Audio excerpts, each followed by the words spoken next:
నమస్తే పెద్దనా. ఎవరు మంది పెన్షన్ వచ్చింది? ఎంత వచ్చింది? 3000. 3000. ఎవరు ఇచ్చారు పింఛన్ మనకి? జగన్మోహన్ రెడ్డి. చంద్రబాబు పింఛన్ ఇంతకు ముందు లేదు, అప్పుడు రాలే మనకు. రాలేదా? పింఛన్ ఇప్పుడు మేలా లేకుంటే సచివాలయం తీసుకునేది మేలా?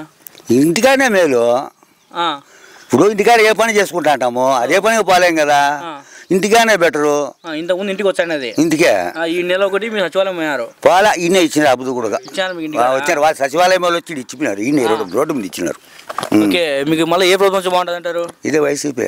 అందుకు వాళ్ళు టీడీపీ చంద్రబాబు సీఎం అయితే పథకాలు ఇచ్చా అంటారు, 4000 పింఛన్ ఇచ్చా అంటారు కదా. అవులే 4000 ఇచ్చినా నమ్మరు. 600 పైసలకు వాగ్దానాలు చేసినాడు అప్పట్లో.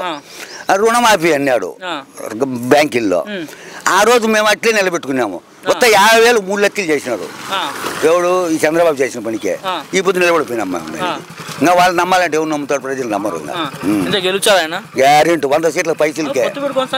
వాళ్ళు పొత్తు పెట్టుకుని 100 సీట్ల పైసలకే చూసుకో ఎప్పుడైనా సరే. ఏం కాదు అట్టటి రాజధాని వైసీపీ వస్తుంది. ఎందుకంటే ముందు వీడు ఎమ్మెల్యే మేడం అడగదు కదని ఆయన అమ్మినదికి ఇచ్చారు. గెలుస్తాడు ఆయన? గెలుస్తాడు, గ్యారెంటీ గెలుస్తాడు. ఆడమని టీడీపీ రాదు. అది మంచిది. ఏ ఊరు మంది? మాది ఈ ఊరు ఉంటుంది రోడ్డు. ఈసారి మళ్ళీ ఏపీలో ఎవరు వచ్చి బాగుంటుంది అంటారు? ఎవరు వచ్చే నీకు ఎవరు కావాలా? నాకే నేను పబ్లిక్ సర్వే, నేను ఎవరు వచ్చి చెప్పకూడదు. ఎవరు వచ్చి బాగుంటారు ఏపీలో ఈసారి? నాకు మా రామారావు వచ్చే బాగుంటారు. రామారావు టీడీపీ. ఓకే. ఎందుకు టీడీపీ రావాలంటారు? ఇంత లోడ్ నుంచి పెట్టింది రూపాయి బియ్యం ఆయనే, అన్ని పెట్టింది ఆయనే కదా. ఇప్పుడు చంద్రబాబు కూడా 10 ఇంటికి 4000 పింఛన్ ఇచ్చా అంటాడు ముసలికి. చంద్రబాబు రెడ్డి అంతే, జగన్మోహన్ రెడ్డి అంతే, రాజారెడ్డి సోవాసు కానీ, రాజశేఖర రెడ్డి ఆయన సోవాసు కానీ, ఆయన సోవాసం బాగుండింది. ఇప్పుడు మళ్ళీ మోహన్ రెడ్డి అయిన ఏం పేరు మర్చిపోతున్నాయి, జగన్మోహన్ రెడ్డి కూడా బాగా జరుపుతాడు. ఏదో జగన్ ఒకరిని ఎదుర్కోలేక 3 పార్టీలు కలిసి వచ్చాయి పొత్తు పెట్టుకొని. ఈ పొత్తు గెలుస్తారంటారు లేకుంటే ఈ జగన్ గెలుస్తారంటారా? వచ్చేది జగనే. ఎందుకని నమ్మకం చెప్తున్నారు? ఎందుకు జగన్ అసలు ఎందుకు రావాలి అసలు ఏపీకి? అది నువ్వు చెప్పాలా. నేను తెలుగుదేశం పార్టీ అని కాంగ్రెస్ అని చెప్పినా, నువ్వు ఏ పార్టీ అని అది నా చెప్పు జవాబు. నమస్తేనా చెప్పు. జగన్ నుంచి పథకాలు వచ్చినాయి మనకి? ఏమేమి వచ్చినాయన్నా? చెప్పినట్టు వచ్చేసినాయి. ఏమి వచ్చినాయి మీ ఇంటికి పథకాలు?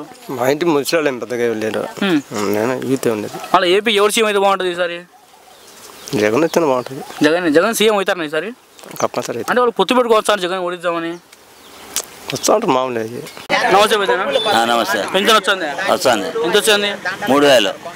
ఎవరు ఇచ్చారు పింఛన్ మనకి? జగన్. మళ్ళీ ఈసారి ఏ ప్రభుత్వం బాగుంటుంది అంటారు? మనం ఎవరు చెప్తాం అది మీ అంచనా? ఏ ప్రభుత్వం వచ్చి బాగుంటుంది? మనం ఎడ చెప్తాం, అది దైవ నిర్ణయం. అది నా చెప్పు అంటే ఇప్పుడు 2 కోళ్ళుగా ఇడిచినాము పంచమలేకి, ఏ కోడి గెలుస్తుందో మనం చూసినమా? అది ఆయన ప్రభుత్వం పైనుండే చెప్తాడు ఆయన. మీరు ఎవరిని గెలిపాలనుకుంటారు? మేము ఎవరిని గెలిపించేది ఏముంది? ఇప్పుడు మాకు ఆయన జగన్ పుణ్యాన్ని ఏదో 3000 నెల 3000 ఇస్తాడు, తింటాను అంతే. జగన్ మంచిగా చేస్తాడా? ఏమి పిలిచేవారికి అన్ని పథకాలేమో అందినాయి, అందరికి మగ్గాలు లెక్క అందినాయి. డోక్రా వాళ్ళకి ఏందో అన్నాడు, అది ఏందో డోక్రా ఇంకా అయిందో లేదో తెలియదు. అవన్నీ పథకాలు మాత్రం అన్ని ఇచ్చినాడు. ఇప్పుడు ఒక జగన్ ఎదుర్కోలేక వాళ్ళు 3 పార్టీలు పొత్తు పెట్టుకుంటున్నారు, టీడీపీ, జనసేన, బీజేపీ. ఆ పొత్తు గెలుస్తాదా లేకుంటే జగన్ గెలుస్తాడా? అయ్యా ఇవన్నీ కాని పనులు. ఇప్పుడు ప్రజలకు మేలు చేసేవాడిని ఎన్నుకుంటారే కానీ ప్రజలు మేలు చేసేవాడిని ఎవరు ఎన్నుకోరు కదా. అంతేననుకో. ఇప్పుడు జగన్ చెప్పినట్టేమో అన్నీ ఇచ్చినాడు. 3000 పెంచిన 3000 చేస్తానని చేసిండు. కానీ ఆయన ఇంకోటి చెప్పినాడు, నేను దిగిపోయేప్పుడు 3000 చేస్తా అన్నట్టు చేసిండు. కానీ అప్పుడు 250, 250, ఇప్పుడు 5 ఏళ్ళకి చేసిండు 3000. ఇంకా నెక్స్ట్ మళ్ళీ ఆయన దేవుడు ఎవరు వస్తారో మనకేం తెలుసు. ఓకే, దైవ నిర్ణయం.